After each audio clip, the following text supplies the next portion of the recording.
This is the Daily Practice podcast with Crystal Borelli and Andrea Hellman. Hari Om, Hari Om, Hari Om. Because we're ultimately a yoga podcast. Okay. Right? But you're layering in the science. It's kind of bringing those two worlds together. Because I feel like I have a lot of questions, then I ask Crystal, and then she spins it into her ancient teachings. And then I haven't seen my therapist since I started doing the podcast with Crystal. Oh, cool. Wow. Nice one. I take no claim to that. Because we just chatted out. Yeah, just chatted out. Crystal and my hairdresser, Yeah. I'm good. That's good, yeah. And inevitably, when I start to get into the neuroscience, it blends into I'll start to talk about all the energy anatomy because they're essentially one and the same. Well, Anatomy of the Spirit, right? One of the books you had us read. And that is just bringing all those things together. And we don't know how all the ancient teachings, how they gathered all the information. Was that a question? Well, I'm just saying we don't know how they gathered it, but it works. But now using the lens of 2023, you can actually use science to explain why it does work. It is amazing. One of the first observations that I have is that when you look back to ancient teachings, they didn't have fMRI machines, neuroimaging. They didn't have all these things, yet nor did they have the access to the type of anatomy that we do now. So, for example, opening up the body, during Christianity, for example, or religions would say, don't, you can't cut the body open. So that we 2,000 years ago, there was not the amount of information that we have now of biology.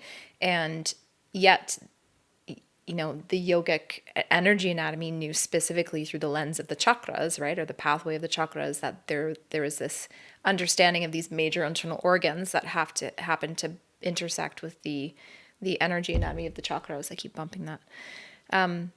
So.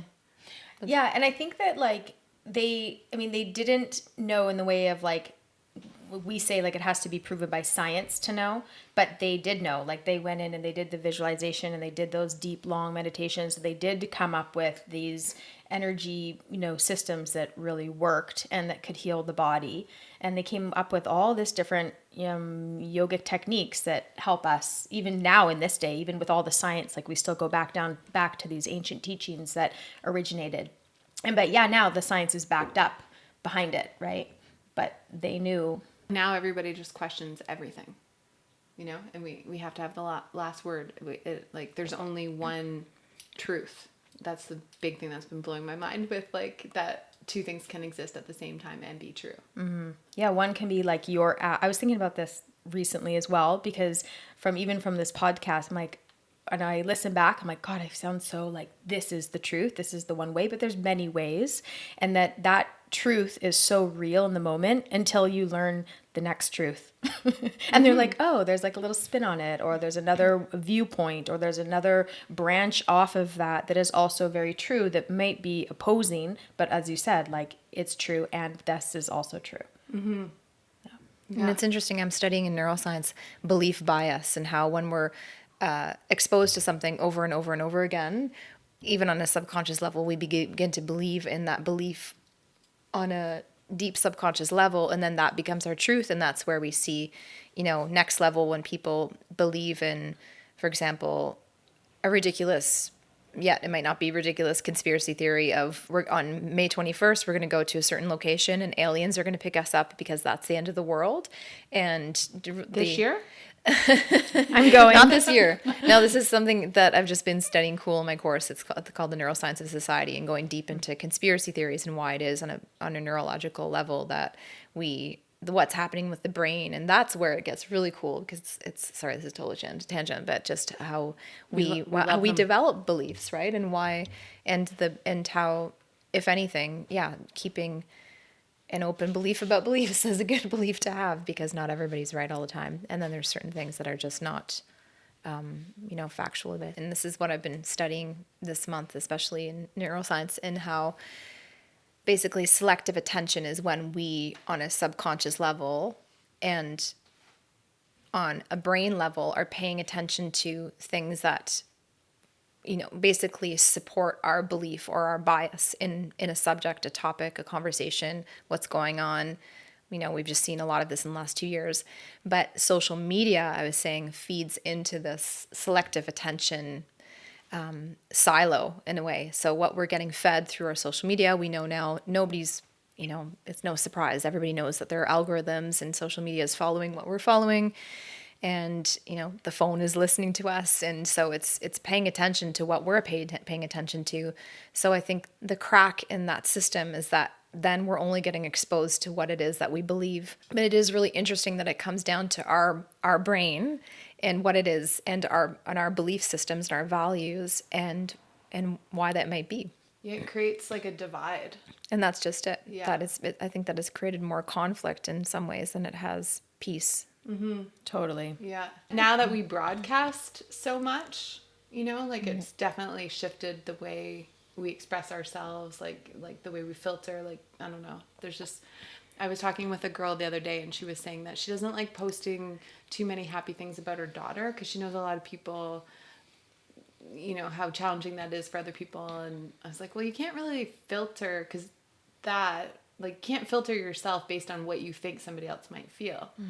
There's just so many filters now to life. But I feel like everybody does that on social. Like they put up this different life, not always different, but you're only seeing a little snippet of somebody's life through the social media, right? So sometimes it can be just the happy stuff. And I mean, because that's what people want to share. So everyone's pretty much doing that. My understanding is our attention span is declining drastically. Oh yeah, it's brutal. I think that there's the comparison that a goldfish has a greater attention span than we do, human beings. No. Right, a little sad. Have you seen that? Yeah, I mean, there's a lot of supportive research looking at one massive shift in terms of disturbances, in terms of, for example, we're seeing anxiety, depression, but also ADHD, attention deficit. People throw that around all the time. Mm-hmm. I personally can speak from a personal level where I can definitively look at a point of now versus 10 years ago in my attention, for example, to be able to sit down and actively read a book has been usurped by just being on our phones. And for those of us, we're children of the 80s. We know what it's like to be without a cell phone versus not. Mm-hmm. There's a lot of debate around that. We know the good and the bad. There's a lot of positive with all of what we have now. But our attention, I think, has been greatly waned due to the result of digital devices and all that. So. And I think I'll add in too, there was a doctor that went on was saying, or a couple of doctors saying around the kids with the masks. A lot of them, when they are growing up, they read lips and they see facial expressions and they really learn a lot in that cognitive. Would it be a cognitive experience? Yeah, sure. You can do that. Yeah. Okay, great. Thanks. I'm all nervous because Julia's the brains over here. Fuck. Okay, so, and so they said that the children's IQ have dropped 21 or 20% in that short little period of time because they aren't fully developing. They're behind basically because they aren't fully developing because their face is covered, their parents' face and their face and all the bits, everyone they're seeing. Mm-hmm. It's crazy, losing 2 years of your development at peak time. Mm-hmm. I failed kindergarten. Oh, good for you. What do you do to fail kindergarten? Because I remember it's just. What I remember of kindergarten is you had to tie your shoelace and count to 100. Oh, right. I think that were the only requirements. I used to make this little boy Tim tie my shoelaces. Tim, so I would have failed too. Tim, can you please reach out to the Daily Life? Little Tim with red hair. Every day he would tie my shoelaces and cut paper for me. Yes, Julia, like a fucking queen. Always been a kept woman, yeah. Oh my God. I like it. No, mine actually is kind of sad. I love your snort. My parents were getting divorced, and so my mom was living in the float house, and my dad was living in our home. And so when I lived with my mom, I'd walk to school along the ocean, which was super rocky and it's not even just a path. It was climbing on rocks to get around to the trail. Anyways, then the school is getting renovated. At 5. Yeah. Yeah. Yeah, Laskiti, man. Yeah. Yeah. So the school is getting renovated. So the school I went to school and was across the street from my dad's. And then when I would stay at my mom's, I'd make my way there But you get picked up by the bus at the school that was getting renovated, and you get the bus all the way down to the other end of the island. So I'd wait until the bus left, and then I'd walk home and be like, I missed the bus again. So I just was absent too much to be able to graduate because I was sad. I didn't want to be away from my mom because they were getting divorced, and I was really upset. For sure. Yeah, so it's a sad tale. That's legit. Yeah. But I turned out fine, didn't I? Yeah, you're great. You're here with us. I don't totally. know what that says. Yeah. Life is good. Do you want to steer it a little bit, or we're just going to ask Jules lots of questions? Well, first, I'd like to welcome you to the podcast. Thank you. Thank you for being here, Miss Julia McCabe, a longtime friend. But first, she was my first teacher, yoga teacher, other than my parents. But Julia was my first teacher, and I will say that I was her first student. Well, in the way of being a graduate. Officially. I remember the day you passed me your check. Yeah, I do too. How did that feel? Exciting, I think. Yeah. Yeah. It was very cute. She was the, I used to bring her flowers all the time. oh yeah, flowers. She had her love on for me. I did. And she's very keen. She was the keenest student, always like front row center, wide eyes, raising her hand. I just brought this up in class on Friday to the students. I was like, because it was a full class and a person came in late. So I was like, oh, right up at the front, right in front of the teacher. I'm like, don't worry. I was that student. Front row, hand up, to the point where Julia had to pull me aside during the training and be like, okay, Chris, you got to wait until we finish the lesson to ask all the questions. Because I'd be like, ooh, question. I remember having a lot of questions for you too. Yeah. How does it feel for you then as a teacher?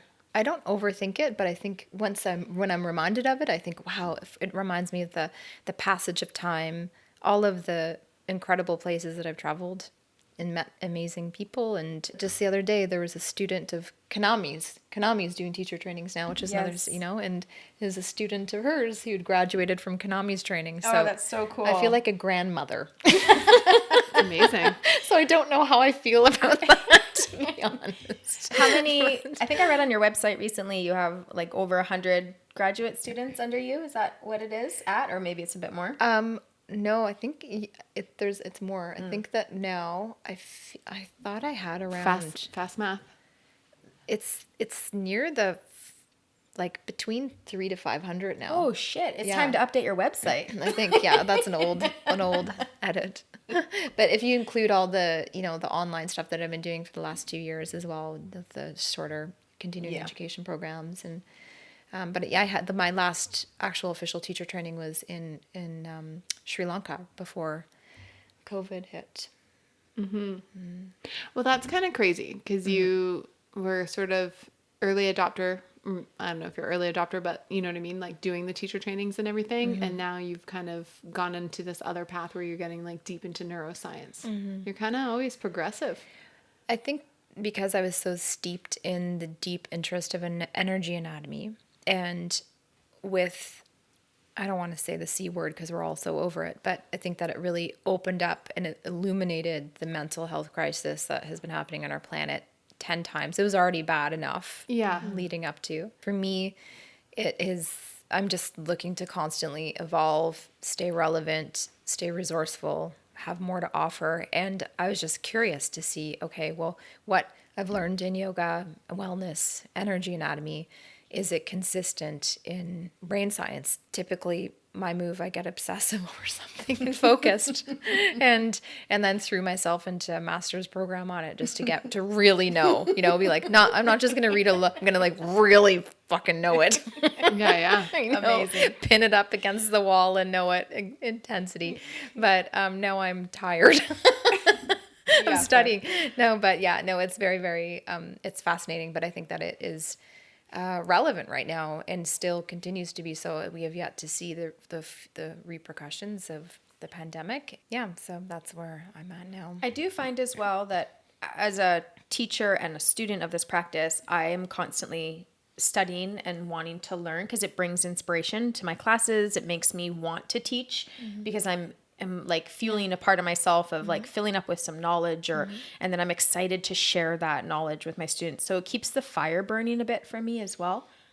Yeah. Do you think? Yeah. Oh, for sure. I think that a teacher that stops being a student they might as well stop being a teacher. Yeah, totally. And you're way more legit.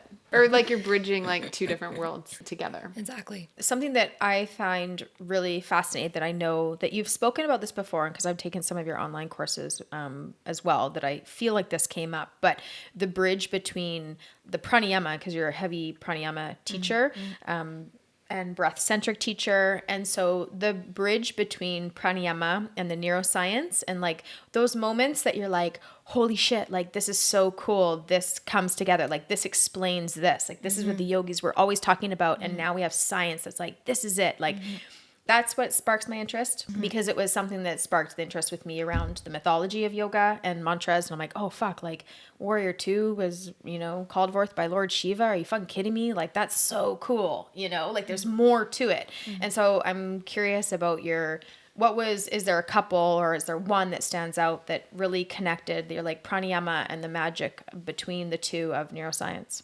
Oh gosh. I mean, there's so many. Right away, my mind goes to the mechanics of the diaphragm, which is, for those of you who don't know your anatomy listening to this, so you've got this massive muscle that divides the pleural cavity, which means your lungs, from your digestive cavity, and it moves like this big, beautiful jellyfish type of muscle up and down.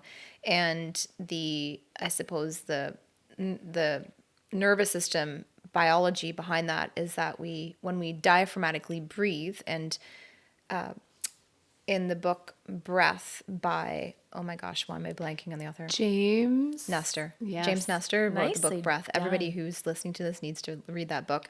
He spoke of how 90% of the population only uses 10% of their diaphragm to the fullness that they could actually use it, which when we look at the anatomy of the diaphragm and then the nervous system information that lives below the diaphragm, which is responsible for our autonomic nervous system responses, so rate of the heart and how we breathe, and also our stressors. When we have a stress response, it shows up in our autonomic nervous system.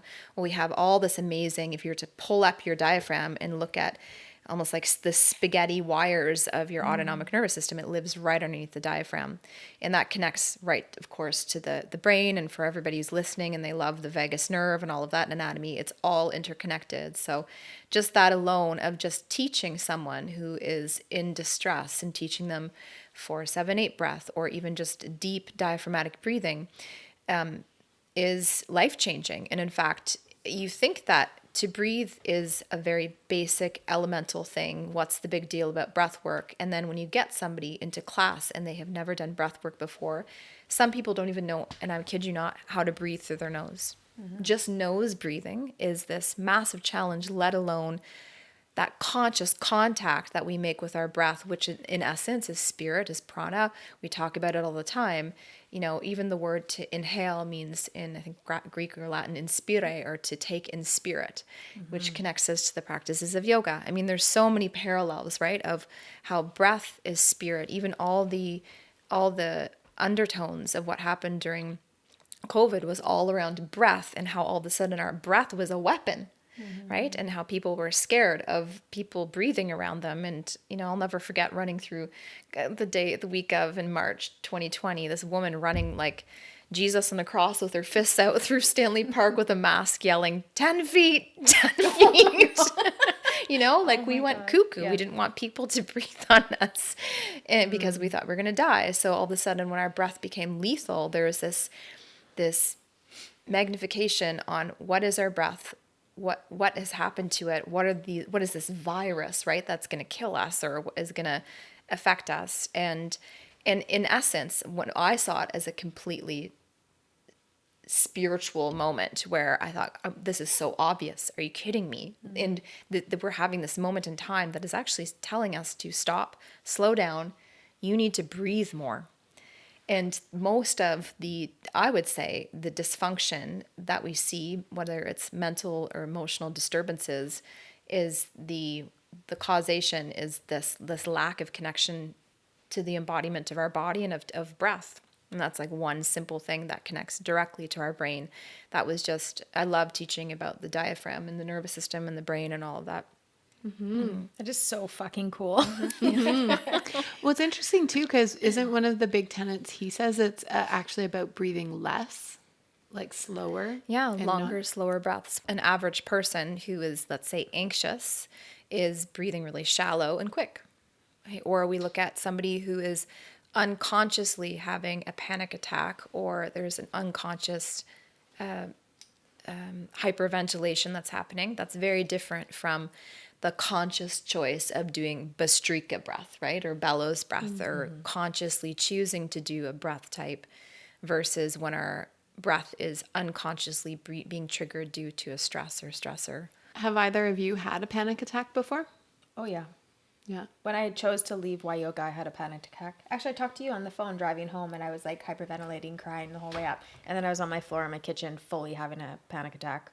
Mm-hmm. Yeah, stepping away from everything that I love to not sacrifice my spirit, my integrity to my spirit. Yeah, That was a tough time for you. yeah. But I would say that just to talk back to what you were just saying, we can ask that question again about the panic attack to you guys. But Guru Singh would say that the most important thing you can do is like teach people how to breathe. Like, don't worry about touching your toes. Don't worry about like any of the philosophy stuff. He's like, teach them how to properly breathe, because that's going to be a game changer. That's like, as you said, like that's going to calm the nervous system. That's going to get you back into like this place of a calm state where you can make your choices mindfully. You can move forward with integrity. You can do all those things like once you're calm. Because as Julia said, a lot of people breathe in the upper channels, which is like brings in that anxiety, high kind of, unsettling space. And so those long, deep grounding breaths and elongating and consciously stretching out the breath is going to make it's a game changer. Mm-hmm. Have you had a panic attack, Julia? I want to say I've had severe anxiety. I had crazy anxiety at the start of COVID. And I definitely was, that first week I was driving back from my friends in Nelson, and I got the phone call, and a friend said, you need to go grocery shopping for a month. Go get some toilet paper. And the WHO has, go get your, and honestly, there was no toilet paper. It was so stupid. Anywho, and then I was having all the symptoms, no saliva, sweaty palms, my resting heart rate, I think I was like a slow jog, nonstop. I couldn't, it was the worst. My hair fell out. Like I had the worst anxiety response to my body. And at the time, that's when I went immediately online and started to do online Instagram.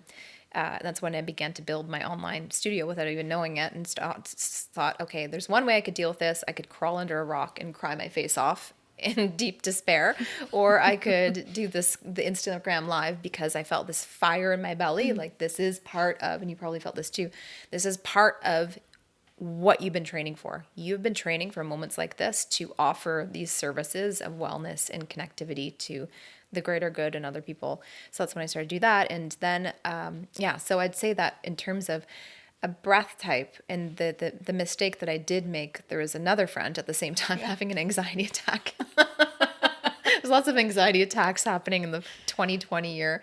I was telling him to do Hold the breath. I was like, inhale. I was doing something called like basically ladder breathing, where you inhale, and then you do a long exhale.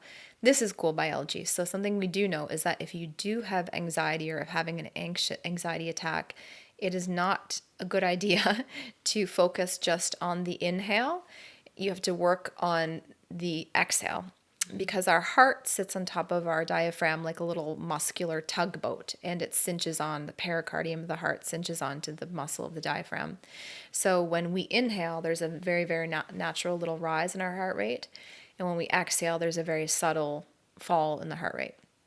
So a good breath for anxiety, I think it was Dr. Wheel, he did it. It's called 4-7-8 breath. So you inhale for 4, hold for 7, and then you do an exhale through your mouth for 8. That one is really good for anxiety. I've been teaching that one, and the students love it. Yeah. Okay, we'll finish this podcast with it. I like there you it. go. It's Because very also basic. the exhale breath, or when we hold like Baya Kumbhaka, the holding of the exhale also calms your nervous system, doesn't it? Like, isn't that the parasympathetic nervous system that's connecting to? Yeah, totally. Yeah. Doesn't it feel like that when you're holding your breath? You did learn something from the Pranyama Yes. course. You did it. I've also been studying a lot, Julia. I know that this is definitely anti-anxiety more so, because if somebody is in a panic attack, they need to do a few other things. They can't necessarily just drop into pranayama, right? But if they're prone to getting panicky or anxiety especially is a thing right now. So this is good for those of you who may suffer from Life? anxiety. Yeah, life, right? And I've suffered from anxiety. It's horrible to have an anxiety attack. I've had an anxiety attack. Not fun. Anxiety sucks too. Yeah, anxiety in general sucks. Well, yes, we agree on that. Yeah. So would you like to do some breath? We would love it. Okay. Yeah. Perhaps whether you're in a cross-legged position or 2 feet on the ground, and I'll do it with you. So this is called the 4-7-8 breath, and it is a deep breath in through your nose. You'll hold it for 7, and then you'll exhale through your mouth for 8. So you'll do inhale 4, pause for 7, exhale for 8. So I'll guide you initially through it. And a good idea is if you're at home, you can place your hands to your outer ribs and just feel your mid-rib zone. And when you know that you'll know that you're diaphragmatically breathing because your ribs will fan out left and right. And that's a good thing because your diaphragm, as we were speaking of, attaches right in there. So begin by expelling all of your breath to the very, very last drop. Then do a deep breath in through your nose for 4. Inhaling 3, all the way up for 2, to as much as you can fit for 1. Then you'll hold your breath for about 7, 6, 5, 4, 3, 2, 1. Now exhale through your mouth for 8, like you're fogging cold air. 6, 5, 4, slow and steady. 3, 2, 1. Inhale for 4 through your nose. 3, as much as you can fit. 2, all the way up. 1, hold for 7, 6, 5, holding your breath. 4, 3, 2, 1. Exhale through your mouth. 8, 7, 6, extending it. 5, to the very last drop. 4, 3, 2, 1. Inhale for 4.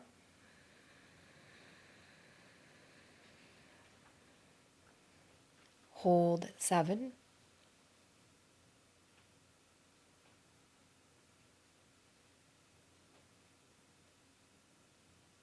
Exhale 8.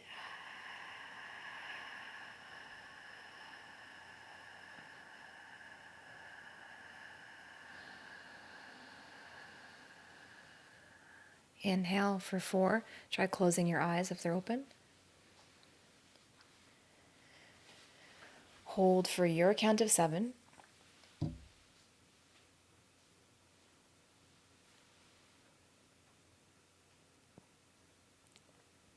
Exhale 8.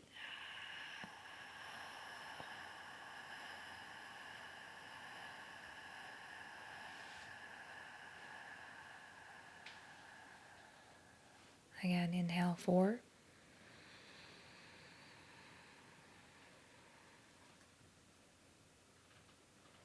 Hold 7.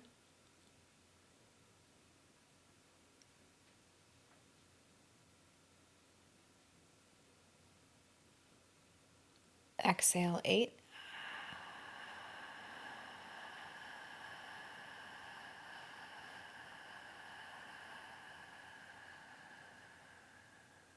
Do 2 more cycles on your own.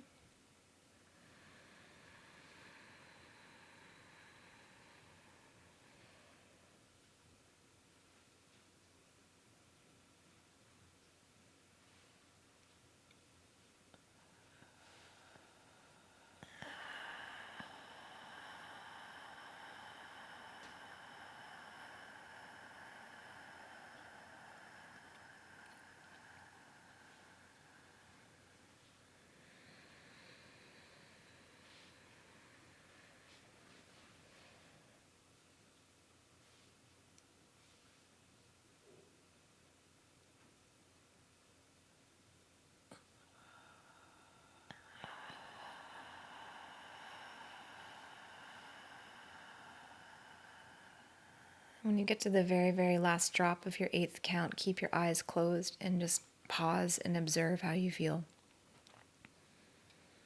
And noticing a regular in-breath, even allowing for a sigh if you'd like. And gently open your eyes and notice how you feel. So what's happening there, you want right away, I'm like, blah, blah, blah, like ruin it.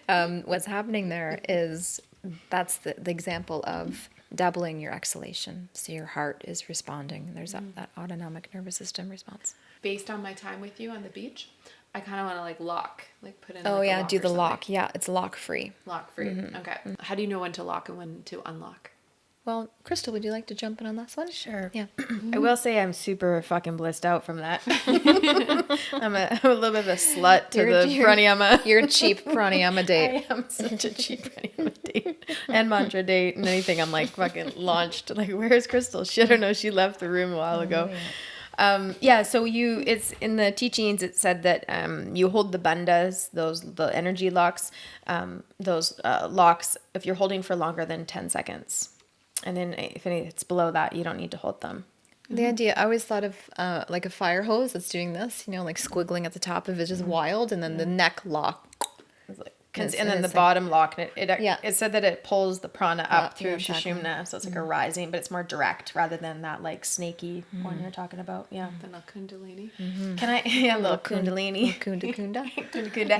Hey Jules, what's like Andrea and I were talking about like our morning practices of like our rituals. Do you have a morning kriya or something you do like beside from the ones that you teach? Because teaching is obviously part of it, but do you have your own special little sequence or something you do every morning or every other? I mean, my studio is my practice because it's so extensive. So I wake up, I have a meditation series. So I wake up at 6:30, do a meditation for 40 minutes.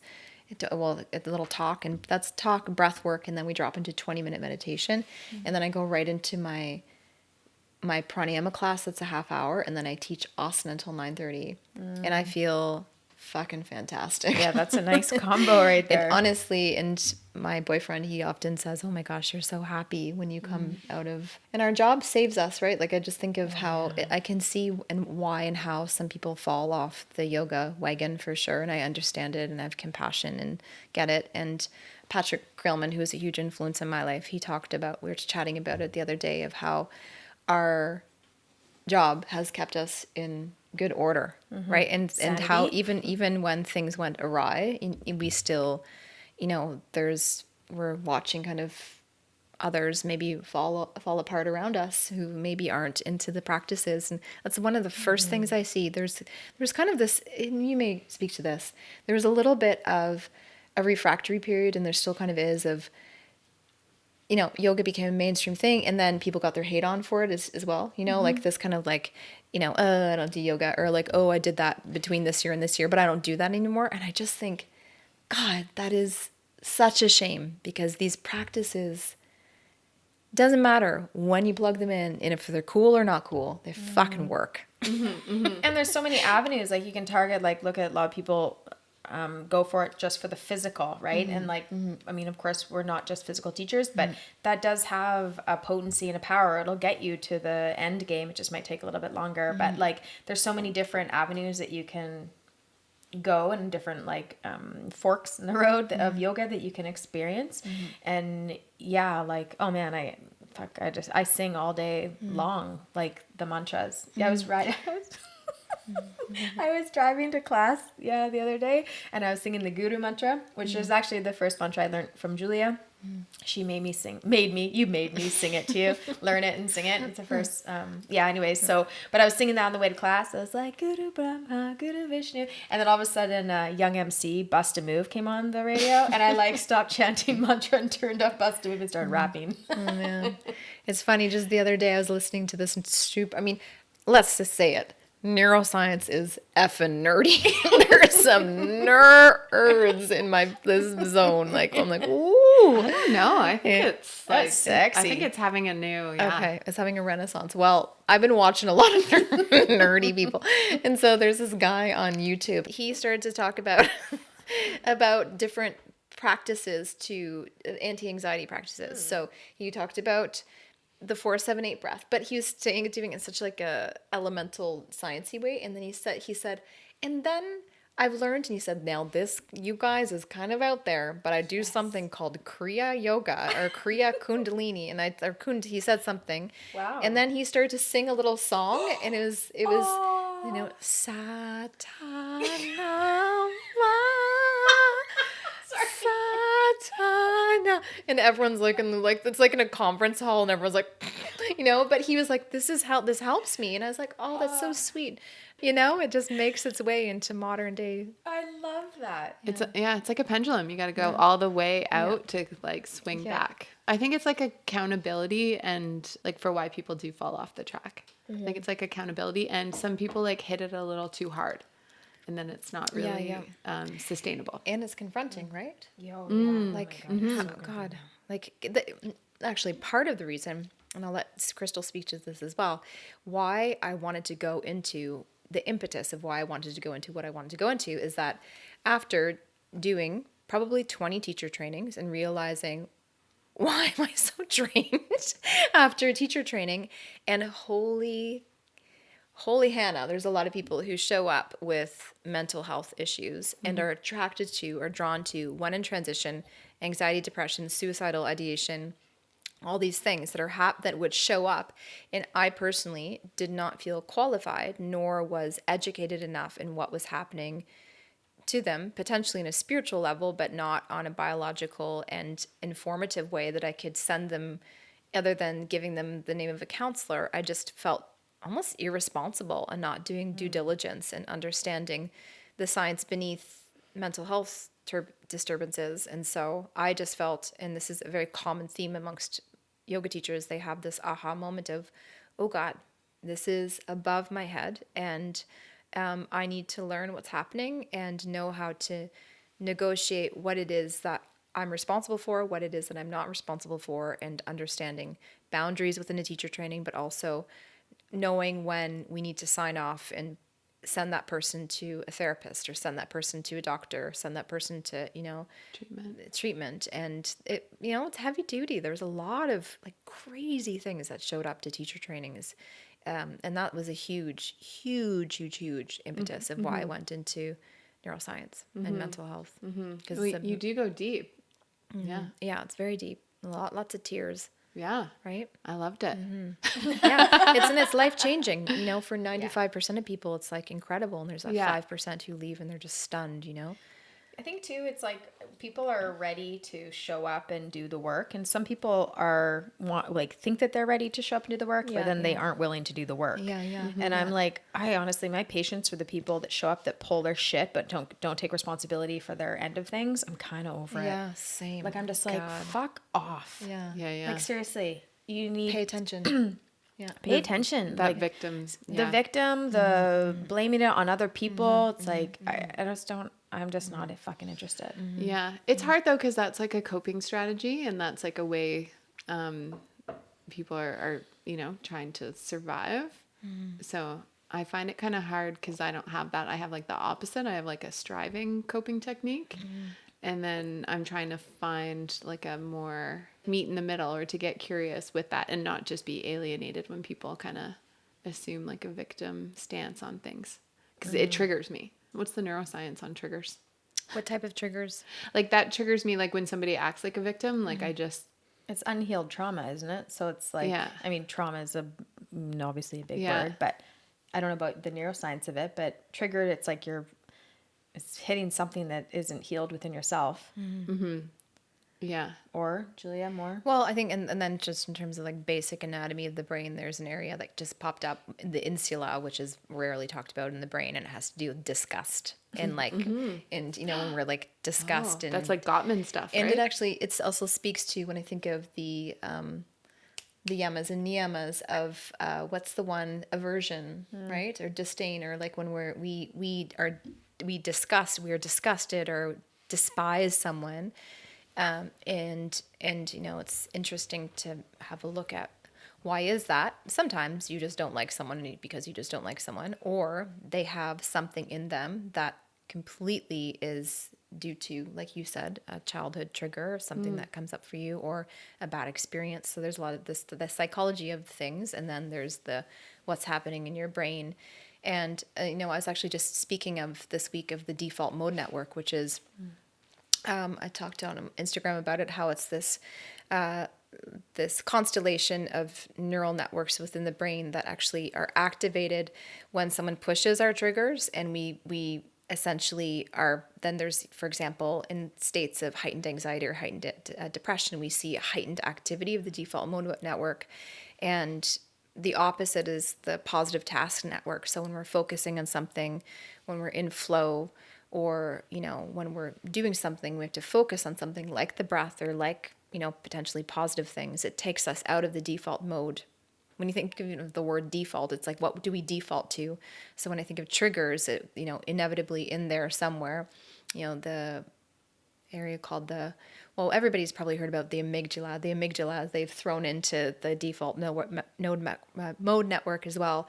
And the amygdalas are these amygdaloid bodies that look like little almonds in your brain, have to do with the fear response and stressors. And so we see that meditation, for example, decreases and shrinks the size of one's amygdala after 8-week trials. It's really fascinating.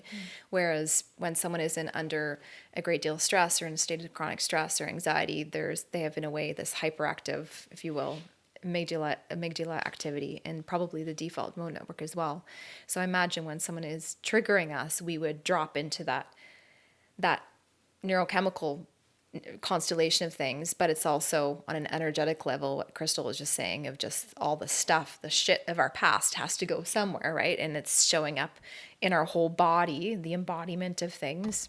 Like Gabor Mate says, stress occurs when we stop being ourself, and when we I like that. when I think of yoga, we talk about the capital S self all the time versus the small s self. So when we're denying or ignoring that capital S self, there's many consequences, including neurobiological ones that lead to illness and death, when we drop into really disease or depression or despair, and that's not a good thing. They talk about that too, though, right? The body is tight, like you feel tension in your body or the stress in your body, and the idea with the yoga asana and the pranayama and these things that help to loosen that up, to move it, because if we don't, it turns into illness. Like that's what the teachings say. Exactly. Like it'll turn into illness, but then that illness is also another opportunity to look in to see, like, okay, well, what's not healed here? Because if you're holding something, the stress of not speaking up about something that's bothering you, and then your throat gets restricted, and the next thing you know, you have all these throat issues. It's like, well,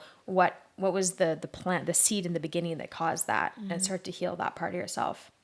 But what about, it's interesting because my sister has that thing where that drives her nuts, certain sounds, like someone eating, like they make the sound of eating, and there's something in her brain, it's called something, I can't remember what it is, and she like fucking loses her mind. Like she gets so like ASMR, but the opposite, where you hate the sound of things. yeah. And there's her and someone else had, like someone like clicking like on the table with their nail, and it's something triggers in the brain, and they like get so aggro. My sister has that. That sounds to me like there's something that has happened. Has she had a concussion or had anything like that? Because sometimes that sensitivity to light and sound could be indicative of something going on in the nervous system. There is a name for it. I can't remember what it is. It's some sort of syndrome, right? Yeah. Dax Shepard talks about it a lot too. Oh, does he have it? I No, love Dax Shepard. but people comment whenever they're doing something on the podcast. I remember on my podcast once, was it with you that I was eating chocolate? I think it might have been. You know what? I was chewing gum. Oh, Horrible. Yeah. Because a friend of mine was like, "Were you chewing gum?" And I was like, "Oh God." I could hear it, so, like the smacking sound. It was horrendous. So funny. I don't chew gum. I don't chew gum gum much either, but for whatever reason, I Julie found it decides to chew gum on the day of the podcast. Yeah. But people lately have been telling me, like, what? You don't chew gum? And I'm like, yeah, I guess I stopped like 20 years ago. Yeah, I didn't. I just got into it again. I found a gum that it was like, What's your gum? I think it's XL peppermint, but it comes in like this little plastic container, which is also infuriating because of its horrible little plastic container. Yeah. But it's really silky gum, and the bubbles, I'm just like addicted to blowing bubbles right now. Funny. Yeah. Okay, we should talk about that next week. Oral fixation. Okay. That could go sideways That quick. could go way sideways quick. Do you know who you're chatting with right now? Dirty bird 1, dirty bird 2. Dirty. All right. Do you want to close it with a mantra?